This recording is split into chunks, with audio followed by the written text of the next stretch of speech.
Previous lecture में हम लोगों ने कंबाइंड मीन को पढ़ा और उनके फार्मूलाज को देख लिए थे और एक एग्जांपल भी सॉल्व कर ली थी। तो इस लेक्चर के अंदर हम लोग देख रहे हैं the average marks of students in a class of 25 students are 50। अब आपको ना यहाँ पे ये नहीं बताया गया कि ग्रुप है ये, यहाँ पर ये कहा गया कि 25 टोटल स्टूडेंट्स हैं। तो ये आपको पूरी क्लास की एवरेज बता दी गई कि ये 50 है। अब उस क्लास के अंदर the average of 18 boy students is 53। तो उस 25 स्टूडेंट्स में से 18 बॉयज स्टूडेंट्स हैं और उनकी एवरेज 53 है। और आपसे पूछा गया the average of girls students, तो यहाँ पर नंबर ऑफ गर्ल्स स्टूडेंट्स तो उसने बताया ही नहीं, है ना। सर 18 बॉयज हैं तो फिर 7 ही गर्ल्स होंगे। हाँ, तो मतलब देखा ना, फाइंड कर सकते हो ना, ऐसी चीजें तो फाइंड कर ही लेते हैं हम कि टोटल अगर 25 है और उनमें से 18 बॉयज हैं तो 7 गर्ल्स स्टूडेंट्स हैं। तो बेटा ये जो 25 था ये नहीं था कि आपने इसको N1 और 18 को N2 कंसीडर करना है, ऐसा नहीं था। जो 25 है ये टोटल नंबर ऑफ स्टूडेंट्स हैं, उनमें से N1 आपके पास नंबर ऑफ बॉय स्टूडेंट्स और N2 वो आपके पास नंबर ऑफ गर्ल स्टूडेंट्स 18 और 7। बॉय स्टूडेंट्स के मीन को x1 बार कह दें और गर्ल स्टूडेंट्स का मीन हमने फाइंड करना है तो उसको x2 बार कह देते हैं। और ये जो 50 है ये कंबाइंड मीन है, दोनों ग्रुप्स का कंबाइंड मीन, तो इसे x बार c कह दिया हम लोगों ने। और टोटल नंबर ऑफ स्टूडेंट्स 25 जी। अब इसी क्वेश्चन को हम लोग इस तरह से भी सॉल्व कर लेते हैं कि अगर ये हमारे पास EM हो, ये एवरेजेस EM की हो तो क्या आंसर आएगा, GM हो तो क्या होगा और HM हो तो इनका आंसर क्या होगा। अब फार्मूला यही ऊपर वाला ही यूज होगा कंबाइंड अरिथमेटिक मीन के लिए, ये वाला ही यूज होगा। लेकिन अब सिर्फ फर्क क्या है कि x बार c आपको बता दिया गया है तो यहाँ से ये वाली वैल्यू मिस कर दी गई है, दूसरे मीन की वैल्यू आपसे पूछ ली गई है। तो हम लोग इसको लिखेंगे, इस इक्वेशन को कंबाइंड मीन की जगह पे कंबाइंड मीन की value 50 is equal to N1 multiplied by x1 bar plus N2 multiplied by x2 bar, और वो फाइंड करना था तो मैंने उसे x की वैल्यू कंसीडर कर दिया, divided by N1 plus N2 करें तो वो टोटल 25 ही होता है। तो यहाँ पे टोटल नंबर ऑफ स्टूडेंट्स हमने लिख दिया। फार्मूला समझ आ गए सब लोगों को? Yes sir. तो बेटा आपने अपने कैलकुलेटर पर एज इट इज ऐसे ही इक्वेशन बता देनी है, इसी तरह से बिल्कुल 50 is equal to fraction on करेंगे और ये एज इट इज लिखेंगे जैसे मैंने लिखा हुआ है। Shift calculation and is equal to की प्रेस करेंगे तो आपके पास x की वैल्यू आ जाती है 42.2। तो female students, girls yes sir. Students के जो एवरेज मार्क्स हैं वो 42.2 जी। अब इसमें किसी को कोई मसला था? No sir. लेकिन अगर यही एवरेजेस ज्योमेट्रिक मीन होती तो ज्योमेट्रिक मीन का ये देखें, ये फार्मूला था हमारे पास, ये फार्मूला। अब इसमें बेटा GM कंबाइंड ज्योमेट्रिक मीन बता दिया गया 50 है, तो सेकंड ग्रुप के GM की वैल्यू हमने फाइंड करके देनी है, तो हम इसको x सपोज कर लेंगे। जो चीज़ हमने फाइंड करनी हो हम उसे अननोन वैल्यू को कैलकुलेटर में x बता दिया करेंगे तो हमें इजीली उसका आंसर मिल जाया करेगा। तो इस इक्वेशन को हम कुछ यूं जाके लिखेंगे कि combined geometric mean is equal to GM1 raise to power N1 multiplied by GM2 given नहीं है तो हमने उसे x सपोज कर दिया, raise to power N2 and whole raise to power 1 over N1 plus N2, मतलब टोटल नंबर ऑफ स्टूडेंट 25। तो ये भी जैसे अपने कैलकुलेटर को एज इट इज बताओगे तो आपके पास कंबाइंड ज्योमेट्रिक मीन का रिजल्ट आ जाता है, ऐसा ही है। Yes sir. और वो वैल्यू क्या आती है आपके पास? सर 42.09। सर अच्छा 43.04। 43.04 है बेटा। Yes sir 43.09। अच्छा तो बेटा ये क्वेश्चन इस तरह से सॉल्व हो चुका है। जीएम में कोई इशू? नो सर, जीएम में कोई इशू क्लियर नहीं। है। अब अगर हम लोग बात करें हार्मोनिक मीन की, तो ये फार्मूला है हार्मोनिक मीन का। तो हार्मोनिक मीन कंबाइंड गिवन है 50 इज इक्वल टू, बेटा सेकंड ग्रुप के हार्मोनिक मीन की वैल्यू हमने बतानी है, तो इसको जाके सिर्फ सपोज कर लेंगे x। तो इसकी इक्वेशन हमारे पास बन जाएगी 50 is equal to total number of values divided by n1 divided by harmonic mean 1 plus n2 divided by harmonic mean 2, जो कि हमने बताना था, तो इस वजह से हमने इसको x सपोज कर लिया। तो ये इक्वेशन भी एज इट इज कैलकुलेटर को बताएं तो आपके पास रिजल्ट आता है हार्मोनिक मीन 2 इज 43.65। 64। आगे था तो राउंड ऑफ करने की वजह से मैंने 65 लिख दिया। ओके। Yes sir. अच्छा बेटा तो ओके इस सर। अब मसला कहाँ पे था? इकरा इकरा ने कहा था इस क्वेश्चन में। सर ये जो आपने इक्वेशन बनाई है ना, हाँ जो आप हार्मोनिक मीन में लेकर आए हैं इसको, ये 50 raise to power 25 equals to 53 raise to power 18 harmonic multiply by. एक मिनट बेटा, ये ज्योमेट्रिक मीन का पार्ट है। हार्मोनिक मीन तो नीचे से स्टार्ट हो रहा है, इधर से तो स्टार्ट हो रहा है वो। आपने से हार्मोनिक मीन समझ लिया था मैंने और कंबाइन कर दिया। और तो ये फार्मूला ये इस तरह से ज्योमेट्रिक मीन बस आ गया था। ये तो वैसे इसी फार्मूले को ना थोड़ा ओपन करके हम लोगों ने ये सारी कैलकुलेशंस की हुई हैं, वरना इसकी ज़रूरत नहीं थी, ओके कैलकुलेटर पे आंसर आ जाता है। ओके जी सर, क्लियर। बेटा नेक्स्ट हमारा टॉपिक है कंबाइंड मीन के बाद वेटेड मीन। और यहाँ पर स्टैटिस्टिक्स में वेटेड वेट्स से मुराद है इम्पोर्टेंस देना। वेट से मुराद है इम्पोर्टेंस देना कि आपकी लाइफ में किस चीज़ की कितनी इम्पोर्टेंस है। बेटा तमाम तर चीज़ें आपके लिए इक्वल इम्पोर्टेंस नहीं रखती, हर एक चीज़ की अपनी अपनी इम्पोर्टेंस होती है। तो इस वजह से हम लोग हर उस नंबर्स के लिए, हर उस वैल्यूज़ के लिए जिसकी इम्पोर्टेंस डिफरेंट डिफरेंट हो, हम उनके लिए फिर सिंपल अरिथमेटिक मीन, ज्योमेट्रिक या हार्मोनिक मीन नहीं फाइंड करते, हम उनके लिए फाइंड क्या करते हैं, वेटेड मीन। अब जैसा कि हम एग्जांपल लेते हैं आपके EFC के सब्जेक्ट से ही, कि आपके पास EFC में 3 सब्जेक्ट्स हैं, सॉरी 4 सब्जेक्ट्स हैं, और वो 4 सब्जेक्ट्स कौन कौन से हैं? क्या इस तरह से हैं? ये 4 subject quantitative methods, yes sir. Business communication, IT, English. अब आप ऐसे सपोज करें जैसे आपकी अपनी एग्जांपल है, टेस्ट हुए, मॉक एग्जामिनेशन हुए, फुल बुक टेस्ट हुए, बिल्कुल आई कैप के पैटर्न के मुताबिक टेस्ट हुए, तो आपके ना ये मार्क्स आ गए तमाम टेस्ट्स में। QM में 62, बिजनेस कम्युनिकेशन में 40, IT के अंदर 37 और फंक्शनल इंग्लिश में 28। वाह, स्टेटस पास लिखा हुआ आ गया है। तो फीलिंग हैप्पी हैप्पी। आपको भी तो यही चाहिए ना कि स्टेटस पास है। अच्छा, अब नो ये सर। ये मार्क्स आपके पास आ गए। अब अगर आपसे ये पूछा जाए कि बेटा आपके एवरेज मार्क्स कितने हैं, तो आप मुझे अपनी एवरेज क्या बताएंगे? सिर्फ ये डाटा गिवन है, बस ये वाला ये, और आपसे पूछा गया फाइंड एवरेज मार्क्स, तो आप अपनी एवरेज क्या बताएंगे मुझे?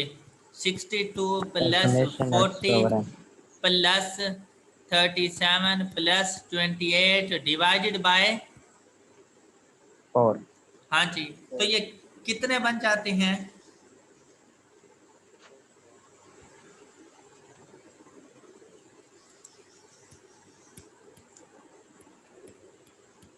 सर 41.75। हाँ जी, ओके। तो आप मुझे क्या ओके कहेंगे सर। कि सर हमारे जो एवरेज मार्क्स हैं वो 41.75 हैं, यही कुछ बताएंगे ना? Yes, sir. तो अगर आपने ऐसा बता दिया तो मतलब आपको एवरेज फाइंड करना आता ही नहीं है, आपने गलत फाइंड किया ये एवरेज।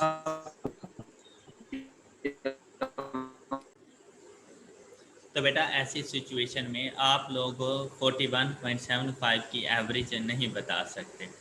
ऐसा बिल्कुल भी नहीं है कि आप बस इनको ऐड करेंगे। आपने देखा इसका आंसर 167 आ रहा है, तो आपने डिवाइडेड बाय 4 किया और मुझे आंसर कर दिया 41.75। तो ये गलत मेथड है। अच्छा, गलत क्यों है? गलत इस वजह से है कि बेटा क्यूएम में जो मार्क्स हैं वो आउट ऑफ 100 हैं, 100 में से 62।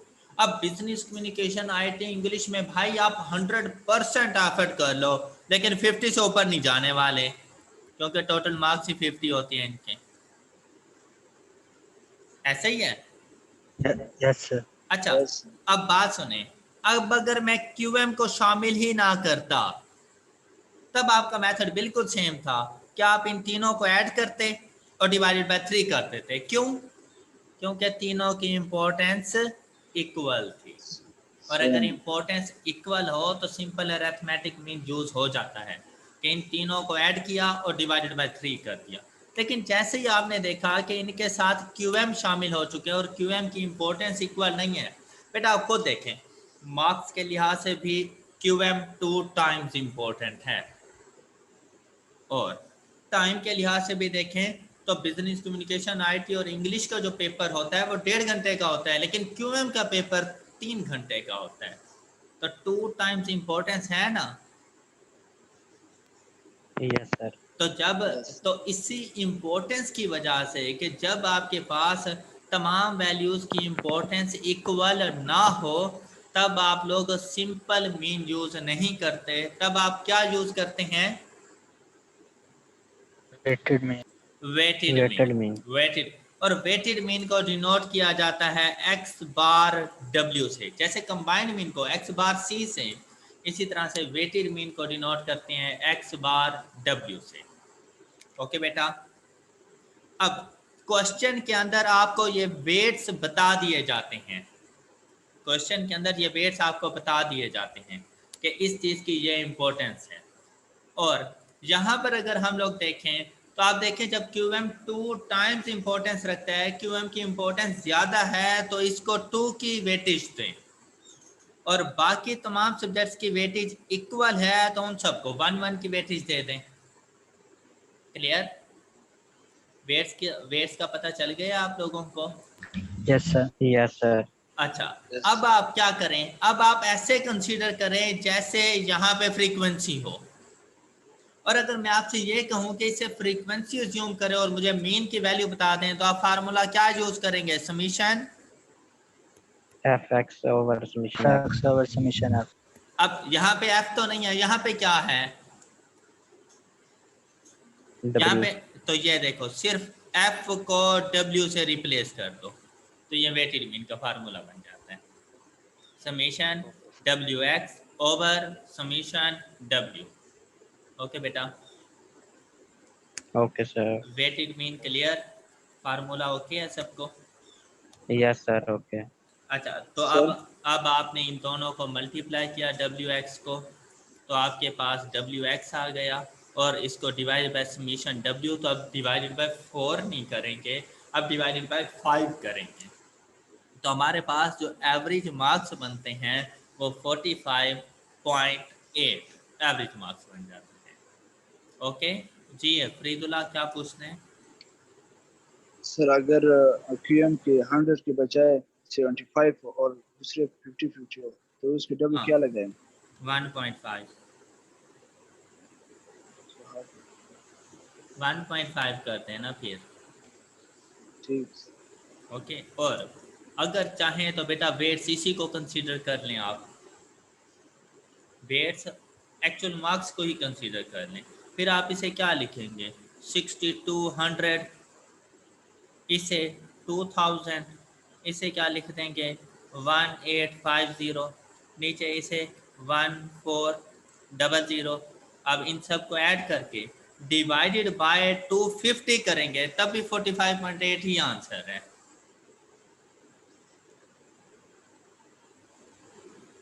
ओके, तो इस वजह से नहीं परेशान होना कि हम इनके वेट्स क्या रखते रहें, तो वही टोटल मार्क्स को ही वेट्स कंसीडर कर दो, तभी आपके पास आंसर। तो फिर ये समीशन डब्ल्यू ये 250 आ जाएगा इसका, फिर हम 5 नहीं रखेंगे उसे, तो आंसर फिर भी 45.8 ही आएगा। डन जी जी बेटा। Sir okay. वेटेड मीन सबको क्लियर हो गया, और क्या ये समझ आ गई कि वेटेड मीन को हम लोग यूज़ कब करेंगे? वेटेड मीन कब यस यूज़ हो, सर। वेटेड मीन कब यूज़ होता सर रहता है? सर जब इम्पोर्टेंस डिफरेंट हो जब वैल्यू। जब वैल्यूज़ की इम्पोर्टेंस डिफरेंट हो तो उस इम्पोर्टेंस को हम लोग वेट्स कहा करते हैं, और उस टाइम पे हम वेटेड मीन यूज़ करते हैं। क्लियर? अब बेटा यस सर। आप लोगों ने देखा कि A M G M and H M हम फाइंड करते थे तो तीनों की वैल्यूज़ एक ही डाटा से डिफरेंट आती थी। अब क्वेश्चन में अगर आपसे कह दें कि ए एम फाइंड करें तो आप इजीली फाइंड करके दे सकते हैं, जी एम एच एम जो भी कहेगा आप वही फाइंड करके देंगे। लेकिन अगर क्वेश्चन में डाटा दे दे और फिर आपसे ये कहे कि फाइंड द एवरेज वैल्यू, मतलब वो ये नहीं कह रहा find A M find G M, तो एवरेज तो तीन तरह के मीन तीन तरह के आपने पढ़ लिए कि A M G M H M. तो कुछ स्पेसिफिक सिचुएशन होती हैं जहाँ पर सिर्फ एच एम यूज़ हो सकता है, जहाँ पर सिर्फ जी एम यूज़ होता है या फिर ए एम यूज़ होता है। तो वो सिचुएशंस क्या हैं? हमेशा याद रखिएगा कि जब भी ट्रैवलिंग की बात करता है ना, सर्टेन टाइम ड्यूरेशन के अंदर डिस्टेंस को कवर करने की बात करता है एक स्पीड के मुताबिक। वो आपसे कहता है मैं 60 किलोमीटर पर आवर की स्पीड से गया, मैं 80 किलोमीटर पर आवर की स्पीड से गया, और फिर आपसे एवरेज स्पीड पूछ ले, तो जैसे ही एवरेज स्पीड आपसे पूछेगा आपने एम और जीएम यूज़ नहीं करना। ऐसी सिचुएशन में सिर्फ और सिर्फ एचएम यूज़ होता रहता है। तो बेटा एवरेज स्पीड के क्वेश्चन में हमेशा उसकी जो एवरेज कैलकुलेट होती रहती है वो हमेशा हार्मोनिक मीन के थ्रू कैलकुलेट होती रहती है, एएम और जीएम यूज़ नहीं होता। और इसका क्वेश्चन अब कुछ इस तरह से होता है, mister A covered a distance of 100 kilometer at a speed of 70 kilometer per hour. Next day at a speed of 90 kilometer per hour, and the third day cover a distance at a speed of 50 kilometer per hour. Find average speed. बस इतना question है। अब अगर ये बात आपको पता ना होती तो आप क्या करते? आप करते 70 plus 90 plus 50 is equal to 210/3 is equal to 70 kilometre per hour. आप ये कह देते कि इसकी एवरेज है 70 किलोमीटर पर आवर, और ये 70 किलोमीटर पर आवर का ऑप्शन मौजूद होता और आप उसे टिक कर देते। तो बेटा एवरेज स्पीड जब भी कहेगा तो कभी भी आपने ए एम या जी एम फाइंड नहीं करना। ऐसी सिचुएशन में आप हमेशा हार्मोनिक मीन फाइंड करेंगे। Okay sir. ओके, तो बेटा आपने ए एम नहीं, ये बहुत इंपॉर्टेंट क्वेश्चन है और ये छोटी छोटी बातें जो आए कि अब पूछता है, तो आप हमेशा आप लोग याद रखिएगा। तो आप देखें टोटल कितनी वैल्यूज गिवन है, कितने डेज का डाटा 3 गिवन है, तो number of 3 days। Observation 3 divided by 1/70 plus 1/90 plus 1/50, तो हार्मोनिक मीन कितना आया आपके पास? 66.08। 66.08। तो आप कहेंगे the average speed is 66.08 kilometre per our. Done हो जाएगा। यस सर हो जाएगा। ये बात याद रखेंगे ना सर एक आप? क्वेश्चन। जी सर इसमें मेरा क्वेश्चन है कि हम एचएम ही क्यों यूज करते हैं? एएम भी तो हो सकता था। बेटा ये अब स्टैटिशियन इसका ने कोई ना, स्पेसिफिक? बेटा ये स्टैटिशियन ने काफ़ी सारी कैलकुलेशन की थी, और आप जैसे बहुत से लोग आए थे उनके ऊपर एतराज़ात करने वाले, तो उन्होंने ना ये बात उन्हें समझा दी थी कि ये इस तरह से होती है। अब मसला ये है कि मैं आप लोगों को स्टैटिशियंस नहीं बना रहा, जो सीधी सी बात है, मतलब मेरे जो इस सब्जेक्ट का जो स्कोप है ना वो बहुत लिमिटेड है, बहुत लिमिटेड। ये पूरी स्टैटिस्टिक्स है ही नहीं, बेसिकली ये इंट्रोडक्शन टू स्टैटिस्टिक्स है, तो मैंने सिर्फ उसी लिमिट में रहना है। क्योंकि वो फिर स्कोप से बाहर हो जाएंगी चीज़ें, फिर अपना सिलेबस नहीं कवर होगा। अभी आपके लिए सिर्फ इतना ज़रूर है कि एवरेज स्पीड के लिए हार्मोनिक मीन यूज़ होता है। और चलें बताता चलूँ कि वो इसलिए आप ट्रैवलिंग करते हो, इज़ इट पॉसिबल कि आप 100 किलोमीटर का डिस्टेंस सेम 70 के ऊपर आपकी वो नीडल आए मीटर की और आप चलते जाओ? Is it possible? No sir. तो ये 70 खुद एक एवरेज होती है और ये फार्मूले से कैलकुलेट हो जाती है। डिस्टेंस का जो फार्मूला हमारे पास होता है उससे कैलकुलेट होती रहती है। ये कम ज़्यादा होती रहती है, तो ये एक एक्चुअल वैल्यू नहीं होती। एक्चुअल वैल्यू ना होने की वजह से हम इसके ऊपर हार्मोनिक मीन अप्लाई करते हैं, क्योंकि जैसे कुछ स्पीड ब्रेकर आ जाएगा, टाइम ज़्यादा लग जाता है और डिस्टेंस इतना कवर नहीं होता, तो वो स्पीड बहुत ज़्यादा स्लो हो जाती है।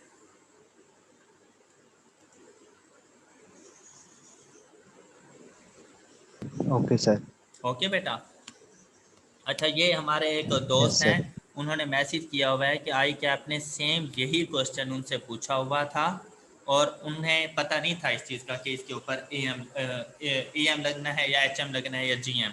तो उन्होंने सिंपली ई एम ही फाइंड कर लिया था और वो ऑप्शन मौजूद था, तो उनका वो क्वेश्चन गलत हो गए हैं। तो बेटा अब आपने ऐसा नहीं करना। तो बेटा एच एम के यूज़ का पता चल गया। अगर क्वेश्चन में कह दे कि एच एम फाइंड करके दें, फिर तो आपने फाइंड करके देना है। लेकिन अगर क्वेश्चन साइलेंट है, एवरेज वैल्यू पूछी गई है, तो फिर डाटा देखा जाता है कि डाटा कौन सा है। तो अगर एवरेज स्पीड की बात करेगा तो आपने हमेशा उसे एच एम फाइंड करके देना है। डन? सर जी अगर एवरेज ना ओके पूछे सर। तो हम एम लगाएंगे, और अगर जी जीएम वो खुद पूछेगा या वेस्टर्न में देगा, उसका क्या फंक्शन है? बेटा वैल्यूज दे के अगर आपसे कह रहा है कि फाइंड ए एम, तो ए एम ही फाइंड करोगे। कहता है फाइंड जी एम, तो जी एम फाइंड करो। कहता है फाइंड एच एम, तो एच एम ही फाइंड करके दो। लेकिन अगर कहता है कि find the average value, average value मतलब जैसे अब इधर स्पीड था, तो मतलब कह रहे हैं एवरेज स्पीड, तो भाई नहीं यूज होता है ये। तो ऐसी सिचुएशन में यूज ही सिर्फ हार्मोनिक में होता है, स्पीड की सिचुएशन। ओके। Okay sir.